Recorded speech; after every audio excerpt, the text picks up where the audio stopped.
Opposition की APC 20 सितंबर को होगी। एपीसी में हुकूमत गिराने के मंसूबों पर गौर होगा। कराची के मसाइल के लिए विफाक और Sindh मुत्तफिक।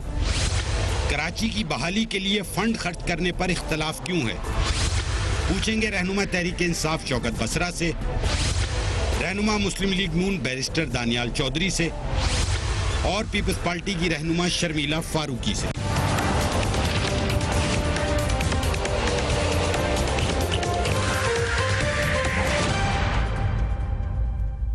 And a very warm welcome to the show. आखिरकार ऑपोजिशन जमातें हुकूमत मुखालिफ तहरीक चलाने पर मुत्तफिक जरूर हो गई हैं। ऑपोजिशन की राबता कमेटी ने हुकूमत मुखालिफ तहरीक चलाने के लिए सितंबर में एपीसी बुलाने का ऐलान कर दिया है। ऑपोजिशन ने हुकूमत को मजीद मोहलत देने से भी इनकार किया है। हुकूमत हटाने का मंसूबा उन्होंने कहा कि मौजूद है, इन हाउस तब्दीली होगी।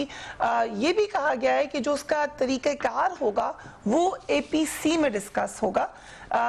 इस एपीसी में जो मेन जमात है वो ऑब्वियसली जो अपोजिशन की मेन जमातें हैं वो पीपल्स पार्टी और मुस्लिम लीग नून ही होगी, मगर JUIF भी बड़ी हद तक एक्टिव होगी और पुरजोश भी नजर आ रही है।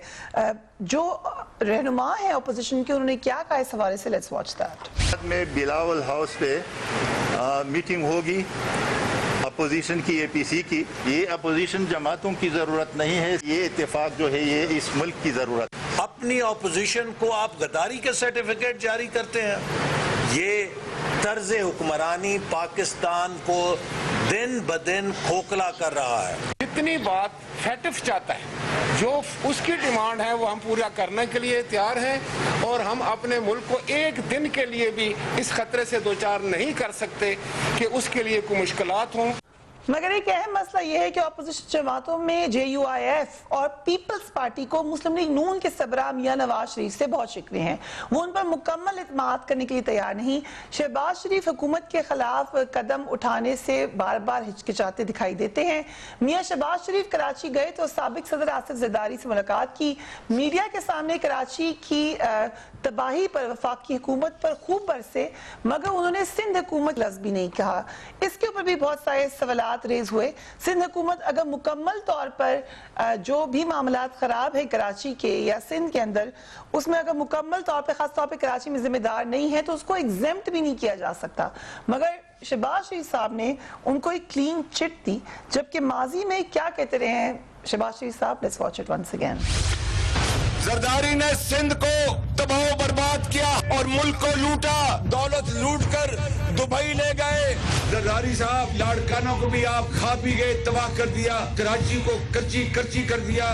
सिंध के अंदर जरदारी साहब और उनकी टीम ने करप्शन के अंबार लगा दिए। जरदारी साहब आपके ऊपर कोई एतबार नहीं, चाहे आप डब्बा पीर का जुब्बा पहन के आ जाए, आपके ऊपर कोई एतबार नहीं।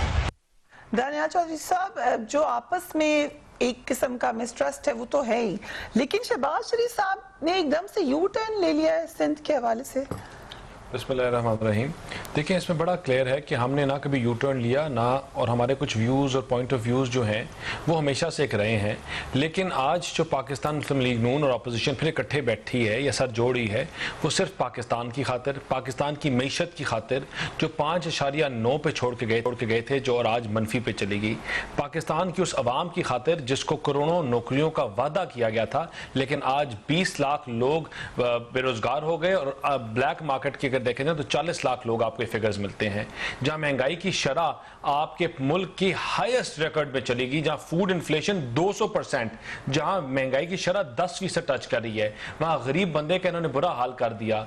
आपका कोई इकोनॉमिक इंडिकेटर, आप अपने मुल्क का कोई इकोनॉमिक इंडिकेटर देख लें, आप लार्ज स्केल मैन्युफैक्चरिंग जो 5.6 से शुरू हुई आज 2 पे चली गई है। तो अगर आज भी हुकूमत और ऑपोजिशन इनके खिलाफ ना निकले तो आप या लोग ये एक्सपेक्ट क्या करेंगे कि हम फिर मुल्क खत्म हो जाए, दिवालिया हो जाए। देखिए आज क्या पीएमएलएन सिंध की तबाही का जिम्मेदार, जैसे कि शहबाज शरीफ साहब कोट एंड कोट कह रहे हैं, पीपल्स पार्टी को समझती है? देखिए, सिंध की तबाही का जो जिम्मेवार है वो पार्टी है जो पिछले 10 साल से इनके साथ इक्तदार में थी, हर पार्टी के साथ है। MQM आज जो सारी मसले बन रहे हैं, आपके गली नाली मोहल्ले पानी नालों का सफाई, ये किसका है? म्युनिसिपैलिटी का काम है। म्युनिसिपैलिटी की टीम क्या इनके पास बैठी है, इनके साथ है। 10 MNAs इनके पास बैठे हुए हैं। मैं 2 साल 4 साल पुरानी बात नहीं करता, मैं पिछले 2 साल की बात करता हूं। 10 MNAs बैठे हुए हैं। हमारे कितने MNAs थे और हमने कराची ऑपरेशन किया, हमने ऑपोजिशन को अपने खिलाफ किया, पीपल्स पार्टी को, तमाम ऑपोजिशन सिंध को, लेकिन हमने स्पीयर हेड किया मियां नवाज शरीफ ने और कराची ऑपरेशन किया, जहां बोरी बंद लाशें गटरों से मिलती थी, वो खत्म किया और कराची के शहर को वापस खुशहाली दी और लाइटें वापस दी। जिस रात में वहां लोगों कारोबार वापस किया। तो देखिए बात सुने, पॉइंट है कि पीपल्स पार्टी को माइनस करके कराची के मामला ठीक हो सकते हैं। पीपल्स पार्टी बिल्कुल इसमें ना भी शामिल हो तो कोई मसला नहीं है, फेडरल गवर्नमेंट ये कर सकती है, ये कह रहे हैं आप? देखिए, फेडरल गवर्नमेंट का एक हमेशा एक narrative right point of view रहता है। मैं पिछले 20 दिनों से हम देख रहे हैं, मुझे बता दें कि क्या फेडरल गवर्नमेंट अभी तक मुस्बत प्लान क्या दे चुकी है,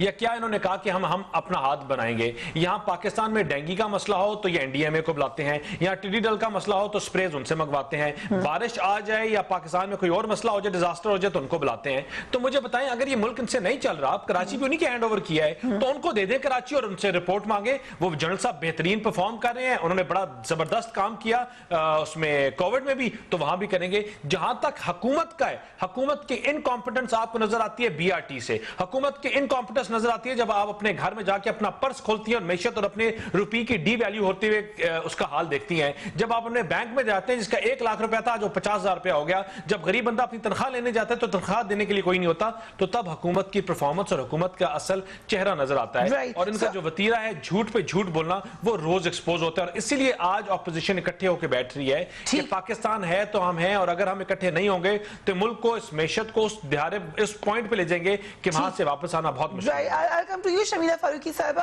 ऑपोजिशन की 20 सितंबर की तारीख क्या फाइनल है? दूसरी तरफ पीपल्स पार्टी तो कई दफा फर्स्ट स्टेप लेती है, लेकिन मामला फिर पीपल्स पार्टी को यही लगता है कि PMLN उनका साथ नहीं दे रही।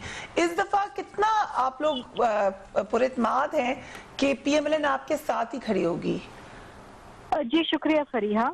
देखिए, 20 सितंबर तो तारीख बिल्कुल तय है, और पीपल्स पार्टी का तो ये APC बुलाने का जो एक इरादा था वो तो बहुत पहले से था।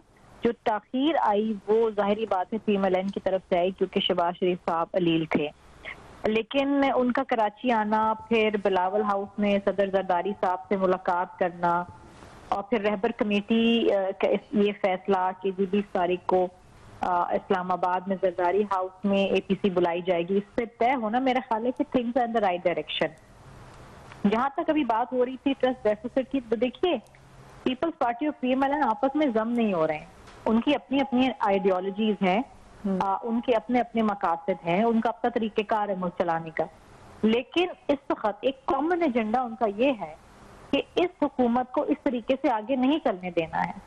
पर ये आप भी जानते हैं, और हुकूमत को इस तरीके से आगे नहीं चलने देना, मसलन हुकूमत गिरानी है, ये एजेंडा। देखिए, बात ये है फरिया, आप भी जानती हैं और आपके दोनों मौजूद मेहमान भी जानते हैं कि जितने बेजार लोग इस हुकूमत से हैं, महंगाई से हर चीज की कीमतें बढ़ गई हैं, बिजली जो है वो नहीं मिल रही है, गैस की कमी है, चीनी महंगी, आटा महंगा, और ये तमाम चीजें नायाब हो चुकी हैं। आप अद्वियात उठा के देख लें, में 500% इजाफा हो गया है, गैस के नरखों में 221% इजाफा हो गया है, फूड इन्फ्लेशन आप देखें आसमानों को छू रहा है, मैन्युफैक्चरिंग सेक्टर जो है वो मंफी का रुख दिखा रहा है, आपके किसान परेशान हैं, टिड्डी दल के ऊपर आपने कुछ नहीं किया। इसी तरीके से आप ये देखिए, आई एम इम्प्रेस्ड जिस तरह आपने भी फिगर्स के साथ ये बात की है और बिल्कुल ठीक बात की है, इसी तरीके से बैरिस्टर साहब ने किया है। मगर जिस वक्त APC, जिस वक्त वहां पे प्रेस कॉन्फ्रेंस हो रही थी कराची में, वहां तो नैब की बातें हो रही थी, वहां तो ये मामला डिस्कस ही नहीं हुआ है। देखिए, मैं आपको एक बात बताऊं, ये जो तमाम चीजें हैं ये उतनी ही जरूरी हैं, उतनी ही इम्पोर्टेंट हैं, लेकिन इसके साथ साथ नैब की कारकर्दगी किस तरीके से उस इदारे को सियासी इंतकामी कार्रवाइयों के लिए इस्तेमाल किया जा रहा है। बट एक आम आदमी की प्रायोरिटी क्या है शमीला साहिबा इस वक्त? नैब को ठीक करना? देखिए, एक आम आदमी की नहीं, देखिए इस मुल्क में इदारों को चलना चाहिए, इस मुल्क में इदारों को वो काम करना चाहिए जिसके लिए वो बनाए गए हैं। किसी भी इदारे को हुकूमत के हाथों एक टूल की तरह इस्तेमाल नहीं होने देना चाहिए। देखिए, नैब की अगर कारकर्दगी के ऊपर सवालिया निशान आता है और from none other than the chief justice of Pakistan, आला अदलिया से आता है, तो हमें दुख होता है। क्योंकि देखिए, मुल्क में अकाउंटेबिलिटी भी बहुत जरूरी है। लेकिन अगर आप अकाउंटेबिलिटी के नाम पे आप अपने पॉलिटिकल ओपोनेंट के खिलाफ विच हंट शुरू कर देंगे और आप जातियां करेंगे, बेला जवाब जेलों में उनको बंद रखेंगे, तो ये भी तरीकेकार नहीं। We can not allow draconian laws to operate in the country.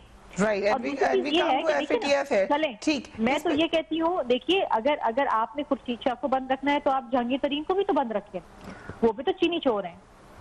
अगर आपने मीर शकील उर रहमान को बंद रखना है, आपने मीडिया का बट्ठा बैठा देना है, तो फिर मेरा ख्याल है कि आप अपनी जो आपके वजीर थे जिनके टेलीफोन टेप्स पकड़े गए कमीशन लेते हुए, वो कहाँ है आज? वो जेल में तो नहीं है। सो पॉइंट ये है कि इन सबको पकड़ लें या सबको छोड़ दें? सबको पकड़ें, लेकिन उनको पकड़े जिनके खिलाफ सबूत है और कानून के मुताबिक कार्रवाई करें। ठीक है, हम एक ब्रेक ले रहे हैं। बसरा साहब भी हमारे साथ हैं, शमीला फारूकी साहब ने जो इस पे बात करेंगे डिटेल में राइट आफ्टर ब्रेक।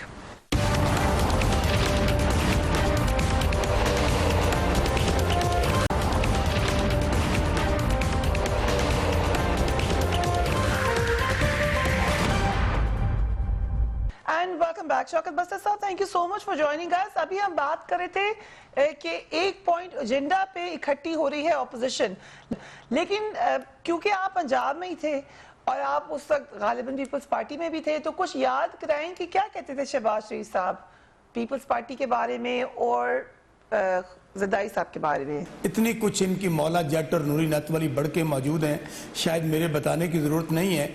और देखिए, मैं आपको अर्ज़ करूं कि इन दोनों पार्टियों का, मैं खुद पीपल्स पार्टी में होता था, मुझे याद है कि एक होते सियासी इख्तलाफात, ये जो गुफ्तगू करते थे वो एक दूसरे को डाकू, चोर, लुटेरा और शर्मिला तो बहुत अच्छी तरह जानती होंगी, मुझे नहीं समझ आती किस तरह आज इन्होंने उस मियाँ शहबाज शरीफ को जिसने कहा था गली गली में शोर है, पूरा टब्बर चोर है, पेट फाड़ देंगे, गला काट देंगे, पटा डाल देंगे, किसको पटा डालते हैं, लड़काना की गलियों में घसीटेंगे। और मुझे ये याद है कि ये बताया गया था, बिलावल साहब नारा लगाते थे, मोदी का जो यार है गद्दार है, गद्दार है, मुआशी दहशतगर्द, एक दूसरे के खिलाफ क्या कुछ। और मैं कितना फिर कहता हूँ, इख्तलाफात होते हैं सियासी, लेकिन ये एक दूसरे को, ये दुनिया को बताते थे कि इससे बड़ा चोर कोई नहीं, इसके बड़ा डाकू नहीं है।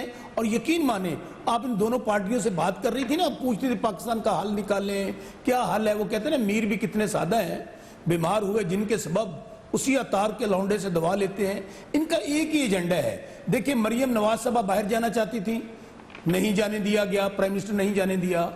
अब दोनों पार्टियों के खिलाफ आपको पता है कि रेफरेंसेस दाखिल हो चुके हैं, समाअत शुरू हो चुकी है। वो गोले वाला, पापड़ वाला, टीटी वाला, कट्टे वाला, भैंस वाला, दूध वाला, उनकी अब ट्रायल शुरू हो गया। अब इनके पास और रास्ता नहीं है, इनके पास कोई अवामी एजेंडा नहीं। देखे ना, कराची में मियाँ साहब गए शोबाजी करने के लिए, यहाँ 12 साल वो वजीर आला रहे हैं, लॉन्ग बूट, हैट, वो साथ कैमरा होता था। बताएं, मैं अभी लाहौर में आया हूँ, हमें तो 2 साल हुए आए हुए, पूरा लाहौर डूबा हुआ है। गुजारिश सिर्फ इतनी है, इनकी कौन कौन सी अफरिया बात याद करेंगे। अभी मैं सुन रहा था मुस्लिम लीग नून में के जो भाई हैं वो भी और शर्मिला को भी, इनको कम अज कम गवर्नेंस पे और पाकिस्तान की तरक्की पे और गरीबों पे ये मगरमच्छ के आंसू नहीं बहाने चाहिए। इनको ये याद होना चाहिए कि इन लोगों ने, सब बात ठीक है, but if I heard you correctly, आप लाहौर डूबने का जिम्मेदार भी पीएमएलएन को करार दे रहे हैं। आप फ्रिया मुझे बताएं, कौन सी जादू की छड़ी है कि आप 2 साल के अंदर इसका सीवरेज सिस्टम चेंज कर देंगे? मुझे यहाँ पर साल चाहिए आपको? मेरी अगर 70 साल में चेंज नहीं, आपको कितना चाहिए मैं बताता हूँ। मैं 1 मिनट दे दें, आप इंटरप्ट ना करें, अपने टर्न पे बोलिएगा। अगर 70 साल में अगर आमरीत रही और ये दोनों पार्टियां रही और ये टोपी वाली सरकार और शोबाजी वाली सरकार यहाँ पे रही और बेड़ा गर्क कर दिया लाहौर का, जिसको ये अभी कराची कर रहे थे पेरिस बनाना है, और भाई जहां 3-3 बारियां ली हैं, तो आप वजीर आजम भी रहे। अगर आपको कराची का दुख था, पाकिस्तान का दुख था, आप खुद तो अरबपति और खरबपति बन गए। दुनिया को कोई सब कॉन्टिनेंट नहीं जहां पे आपकी जायदादें नहीं है, और पाकिस्तान को 32,000 अरब के कर्जों में छोड़ गए। आप लोग ने 1.5 लाख हर पैदा वाला बच्चा मकरूज कर दिया आपने। यानी कि मुझे हद होती है और अफसोस इस बात का है यार, हाथी के दांत खाने की और दिखा चले आपको हैरत भी हो रही है या चले फिक्र भी हो रही है, लेकिन अब इकट्ठे हो रहे हैं ऑपोजिशन। सुनिए मेरी बात सुनिए, इनको इकट्ठे होना, ये इनका आईनी, सियासी, कानूनी, जमहूरी, जो भी इखलाकी हर हक मौजूद है, लेकिन एजेंडा ये है कि अपनी लूट मार को बचाना है, इनको बाहर नहीं जाने दे रहे, बाहर जाने देना है, मियां साहब को बाहर से लाना चाहते हैं, उनको रोकना है। मेरे देखें, मैं आपको अर्ज करूं फ्रिया, मैं ये समझता हूं कि खान साहब ने बहुत मुश्किल रास्ता चुन लिया है, इसमें कोई शक नहीं है कि इस वक्त तमाम अपोजिशन क्या ये तमाम लोग इकट्ठे हो रहे हैं और उनका एक ही एजेंडा है कि हमने किसी ना किसी तरीके से खान साहब की हुकूमत गिरानी है। एजेंडा ये है, आप जरा अंदाजा करें एजेंडा क्या है। जो COD साइन किया था, अगर दोनों को याद होगा, वो जो कहते थे कि यहाँ पे मुकम्मल करने चाहिए टेन्योर, ये बहुत मुश्किल रास्ते, इस पर कुछ भी हो सकता है। लेकिन खान साहब को, जो मैं उनके साथ बैठा, एक दिन यकीन माने मैं आपको बात बड़ी अहम बताने लगा हूं। मैंने खान साहब से कहा एक मीटिंग में कि खान साहब क्या लेते हैं बिन से, जाने दें इनको बाहर जहां जाना चाहते हैं, आप अपना मंशूर मुकम्मल करें, अपना एजेंडा मुकम्मल करें, अवाम की फलाह बहबूद करें जो हम प्लान लेकर आए हैं। उनने कहा मैं एहतसाब का नारा लेकर आया हूं, मेरी जान भी चली जाए मैं इससे पीछे नहीं हटूंगा, हुकूमत तो बहुत थोड़ी सी बात है, लेकिन मुझे पता है इस वक्त इनका एजेंडा सिर्फ और पूरा एहतसाब करें ना बसरा साहब, फिर पूरा एहतसाब करें, फिर सबका होगा, फिर आपकी जमातों में आपके दाएं भाई भी होगा। मैं फिर कहता हूं कि हर जगह पे कमी करके दिखाएं ना, आप सारे एहतसाब का लेकर आए हैं मैंडेट। सुने पीपल्स पार्टी के एहतसाब का नहीं लेकर आए। फ्रिया 99.9% केसेस अभी इन दोनों पार्टियों के बनाए हुए हैं। अच्छा, आप बिल्कुल आप सही कह रही हैं, हमने एक रिफॉर्म्स कमेटी बनाई है, हमने इन्हें खुद कहा है कि आप आइए, हम सख्त से सख्त कवानीन बनाएं, क्योंकि पाकिस्तान के अंदर इन दोनों पार्टियों ने क्या किया, हमने फाटक जो कौमी सलामती का मसला था, पाकिस्तान के मुस्तकबिल का मसला था, हमारी नस्लों का मसला था, जिसको ये ठीक है छोड़ के हम उस पे आते हैं, लेकिन let's come back to APC। ठीक, बस साहब अगर इजाजत है APC पे दोबारा आ जाते हैं। जो ये अकरम खान दुरानी साहब ने कहा कि इन हाउस तब्दीली भी हो सकती है, सड़कों पे भी आ सकते हैं। सड़कों पे तो मौलाना फजल रहमान आए थे, कोई उनको ज्यादा सपोर्ट नहीं मिली थी, तो ये तो नहीं लगता। इन हाउस में भी मुश्किल लगता है क्योंकि आपके पास नंबर नहीं है पूरे, तो फिर किस तरह से आप हुकूमत गिराएंगे? देखिए जी, पहले तो मैं एक चीज़ अगर बसरा साहब के आंसर करूं, बसरा साहब बड़ी प्यार से बात करते हैं अकाउंटेबिलिटी की, बात करते हैं। इमरान खान साहब एहतसाब का नारा लगा के आए थे। बसरा साहब शायद आपको याद नहीं है, और शायद आप उस वक्त पीपल्स पार्टी में थे और PTI में शायद नहीं थे, कि 5 साल नारा ये पहले भी लगता रहा KPK में, लेकिन वहाँ नैब का हेड कौन था, जरा नाम बता देंगे आप? वहां कोई हेड नहीं था क्योंकि आपने गैर फाल कर दिया। वहां 5 स्कैंडल्स शुरू हुए, आप मुझे बताएंगे उनमें क्या प्रोग्रेस है? आप नहीं बता सकेंगे क्योंकि आपके वज़रा स्टे ऑर्डर्स के पीछे हैं। इन्हीं पिछले प्रोग्राम पे हफ्ते पहले हमने आपके एक मिनिस्टर थे, उन्होंने कहा था कि हम जो BRT है हमारी अकाउंटेबिलिटी करें, हम 14 अगस्त के बाद अपनी स्टे ऑर्डर हटाएंगे। मैं इस प्रोग्राम के आने से पहले मैंने चेक किया कि उसका स्टे ऑर्डर वेकेट किया गया KP गवर्नमेंट से, नहीं किया गया। बसरा साहब आप बात करते हैं एहतसाब की, लेकिन आपको वो अपना नारा भूल गया जब आपने लोगों को वादा किया था 1 करोड़ नौकरी का और 40 लाख लोग बेरोजगार कर दिए। आपने वादा किया था कि प्राइम मिनिस्टर हाउसों में, प्राइम मिनिस्टर गवर्नर हाउसेस गिराएंगे, प्राइम मिनिस्टर हाउस गिराएंगे, हमें अपना खर्चा कम करेंगे। आज आपका एक्सपेंडिचर तमाम पुरानी हुकूमतों से ज्यादा है। आप भूल गए, आपने जब आपका ये मेरे हाथ में पकड़ा है ब्लूमसबर्ग का पेपर, और वो कहता है कि the government which came in manifest of doubling the revenue in 2 years is worst performing government in last 20 years। ये आपका मंशूर था, आपका हिस्सा था, आपका नारा था टैक्स रेवेन्यू डबल करेंगे। हम आपको 4000 अरब पे छोड़ के गए, आज 2 साल के बाद भी आप 3900 अरब के ऊपर खड़े हैं। तो आप किस चीज की बात करते हैं बसरा साहब? आप लोगों को गुमराह करते हैं, झूठ बोलते हैं बसरा साहब, और फिर आप एक्सपेक्ट करते हैं कि हर कोई आपकी बात से सर भी हिलाएगा, और आपकी बात जब आपसे कोई बात पूछेगा कहेगा तो पानी का लाहौर में आ रहा है तो वो भी मुस्लिम लीग नून की गलती है, पानी कुछ और मसला हो रहा है तो वो भी हमारी गलती है। मुझे बताएं कि हमने 18,000 मेगावाट प्रोड्यूस किया, आप बताएं कि आपने कितनी लाइनें अभी तक आपने बिजली की लाइनें आपने नहीं डाली, आप ट्रांसमिशन लाइन के ऊपर क्या काम किया? आप नहीं जवाब दे सकते क्योंकि आपने काम नहीं किया। आज जब ऑपोजिशन की आप वरिया बात करती हैं कि ऑपोजिशन इकट्ठी हो रही है, ऑपोजिशन इन तमाम झूठों को एक्सपोज करने के लिए आज भी अवाम के साथ बसरा साहब की पार्टी झूठ बोलती है, जिन्होंने 2 महीने पहले अपना टैक्स रेवेन्यू बजट में अपना 24% इंक्रीज शो किया कि हम टैक्स जनरेशन 24% करेंगे, और साथ ही दूसरे दिन बोलते हैं कि पूरी दुनिया की मैशियत मनफी में है और उस मनफी की वजह से हमारी ग्रोथ कम हो रही है और साथ आप 24% कहने हैं ग्रोथ हो रही है, करेंगे टैक्स रेवेन्यू, तो आप लोगों को गुमराह और झूठ बोलते हैं। एग्रीकल्चर मुल्क है और आपकी आज देखिए हमारी बैकबोन है agriculture. One last thing, agriculture हमारी बैकबोन है। हमारे जहां पिछले अदवार में 30-30 हजार टन प्रोड्यूस होती थी गंदम, आज 25,000 टन हुई। क्या वो भी हमारी गलती है? और आपकी कंजम्पशन 27-28 हजार टन है। ये चीजें आप पूरी कैसे करेंगे? आप नहीं कर सकेंगे और इसीलिए आप झूठ बोलते हैं, लोगों के पास आते हैं और फिर आप ऐसी बातें करते हैं। हमें एक ब्रेक पे जाना है, उसके बाद यही सवाल शर्मिला फरवा से कि नंबर गेम नहीं है, सड़कों पे आने का फॉर्मूला पहले इतना कोई इंकरेजिंग रिजल्ट नहीं लेकर आया, तो किस तरीके से ऑपोजिशन अपना गोल अचीव करेगी? Right after break.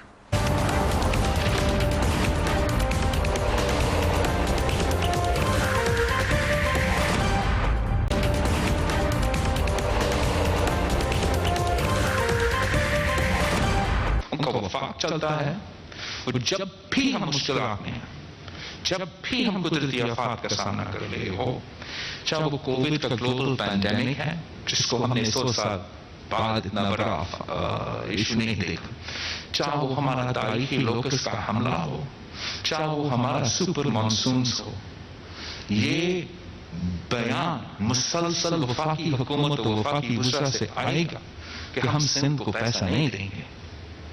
ये इससे वफाक को जो नुकसान होता है इन कठपुतलियों को अंदाजा ही नहीं है। ये बात आज बिलावल भुट्टो साहब ने की है, काफी गुस्से का इजहार किया। इट मींस के इस मामले पर डेडलॉक है। शर्मिला साहिबा, देखिए ये जो बात बिलावल भुट्टो जरदारी साहब ने की है, ये बात शुरू दिन से हम कर रहे हैं, पहले दिन से हम कर रहे हैं। आपको याद होगा कि पिछले फाइनेंशियल ईयर जो भी क्लोज हुआ है उसमें 229 अरब रुपए सिंध को कम दिए गए हैं NFC अवार्ड की मद के अंदर, ठीक है।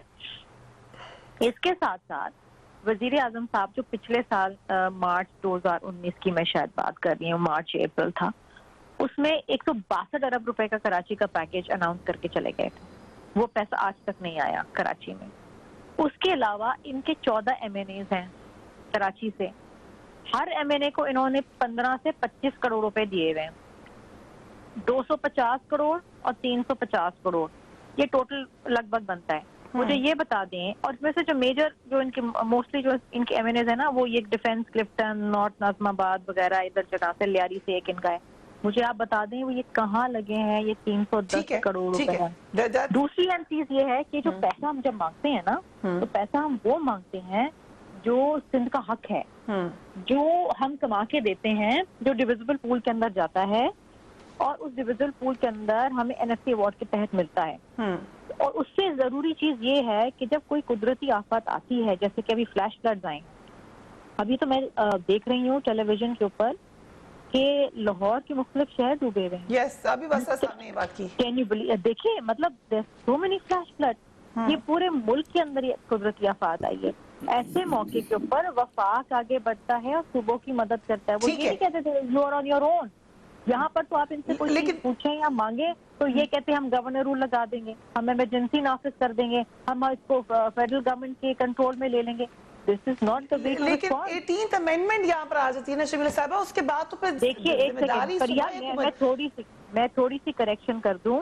18th अमेंडमेंट अपनी जगह, लेकिन जब नेचुरल डिजास्टर्स आते हैं तो वहां पर फेडरल गवर्नमेंट हेल्प करती है। आपको याद होगा सैलाब आया 2010 के अंदर, जलजला आया, जब स्वात के अंदर ऑपरेशन था, आपको याद है दहशतगर्दी के खिलाफ, तो वफाक ने ये नहीं कहा जाए स्वात जाके खुद लड़ ले। ओके ठीक, अगर इजाजत है बसर साहब से सवाल पूछ रहे थे। बसर साहब दो बड़े अहम सवाल उठाए शर्मिला फारूकी साहब ने। एक तो वो कह रही है कि जो पैसे आपने अपने MNAs को दिए वो किधर खर्च हुए, दूसरा जो सिंध का पैसा है वो तो आपको देना ही पड़ेगा। जी बसर साहब।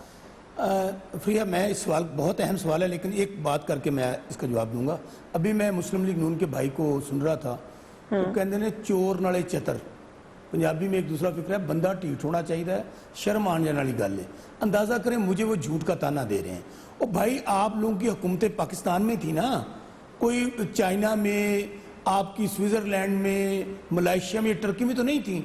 अगर आपकी हुकूमतें यहाँ पर थी तो बताइए मेरे भाई, ये आप लोग किस तरह अरबों खरबों के मालिक बन गए और पाकिस्तान कर्जों में डूब गया और कोई इंफ्रास्ट्रक्चर नहीं है, ना तालीम है, ना सेहत है, ना पीने का पानी है, किसान रो रहा है। तो आपने कहाँ तरक्की की वो हमें बता दें, ताकि हमें भी वो हम ढूंढ लें वो तरक्की कहाँ है। एक लाहौर जहां पे आपने 3 बारियां ली हैं, वजीर आजम के तौर पे भी और वजीर आला के तौर पे भी पूरा लाहौर डूबा हुआ है, और आप कहते हैं, और ये देखें अब आप कहते हैं कराची की बात, शर्मिला जो बात कर रही थी, देखिए बदकिस्मती ये है फरीहा, कराची को किसी ने ओन नहीं किया। उसकी वजह सबसे पहले तो जिम्मेदार हैं वो आमराना अदवार, मुस्लिम लीग नून, MQM और सबसे बढ़कर पीपल्स पार्टी।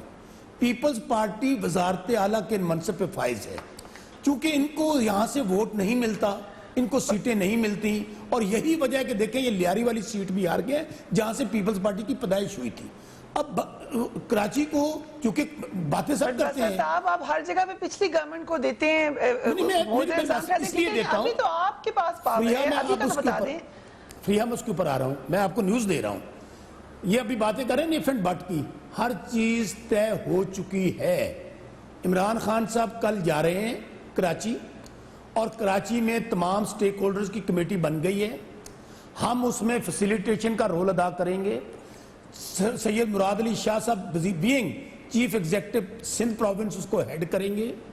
उसमें मैं फिर कह रहा हूं कि अगर इन लोगों से करना होता, ये कहते हैं ना पैसे नहीं मिल रहे, फंड नहीं मिल रहे, ओ भाई 70 साल आप लोगों को फंड नहीं मिले, आपको वहां पर कहां चले गए थे आप वहीं पे हुक्मरान थे ना। अबे हमें ताना ना दे, 700 अरब रुपए आप सालाना लेते हैं, कहां चला गया वो? 600 अरब हम रिलीज कर चुके हैं। एक बात सुनिए, एक बात सुनिए, 700 अरब, एक फिक्रा बहुत अहम, एक फिक्रा 700 अरब का पैकेज लेकर जा रहे हैं प्राइम मिनिस्टर साहब, और उसमें मैं फिर आपको कह रहा हूं, ये कह रहे हैं ना कि जी वो गवर्नर रूल एमरजेंसी, कुछ भी नहीं, हर चीज तय हो चुकी है। आप कल देख लेंगे अपनी आंखों से, अल्लाह के फजल से। जो काम 70 हर बात तय हो गई है, हमारे ख्याल तक डेडलॉक है, लेकिन दिस इज वेरी इंटरेस्टिंग। जो बिलावल भुट्टो साहब ने कहा है उससे तो नहीं तय हुई है, but will take a break और इससे बात करते हैं बैरिस्टर साहब से राइट आफ्टर ब्रेक।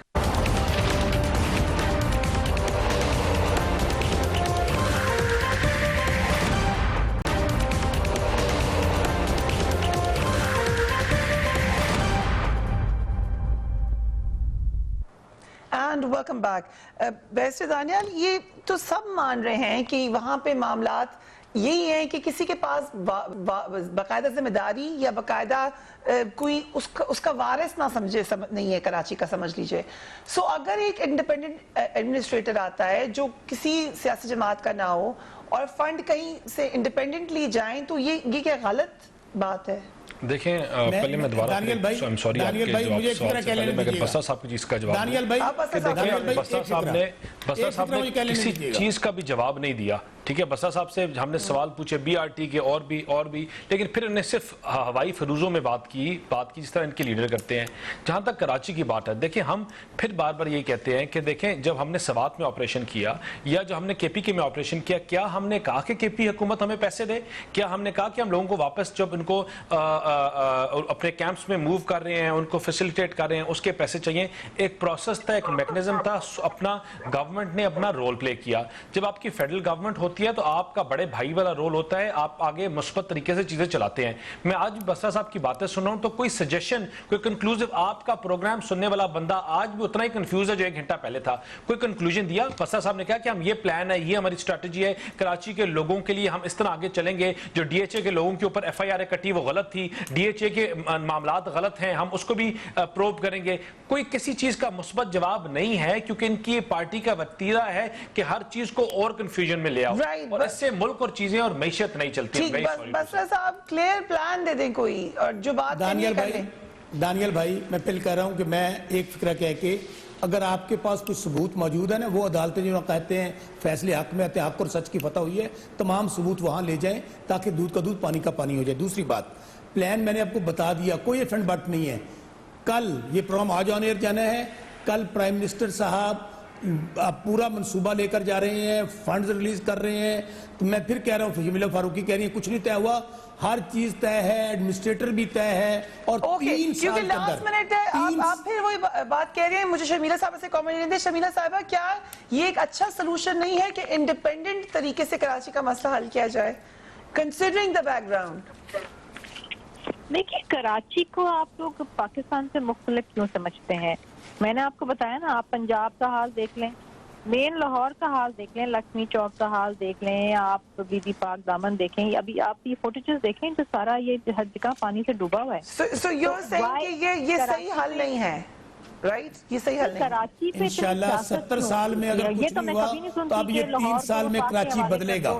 या पेशावर को वफाक के हवाले कर दो। मैं I have never heard things like that. अगर हम ठीक है, इश्यूज हैं, हर बड़े मेजर सिटी के अंदर इश्यूज आते हैं, उन इश्यूज को रिजॉल्व करने का तरीकेकार मौजूद है। राइट, वक्त खत्म हो गया। Thank you so much for joining अस। कल यकीनन प्राइम मिनिस्टर की अभी तक जो इतलात हैं वो कराची होंगे। अहम ऐलानात मुतवक्का हैं। कराची शहर यकीनन बहुत ज़्यादा सफ़र कर चुका है, मगर जो फ्लड रेंज की हालात हैं वो इस वक्त पूरे पाकिस्तान में आपको उनकी तबाही नज़र आ रही है। अपने घर वालों का ख्याल रखिए। अल्लाह हाफ़िज़।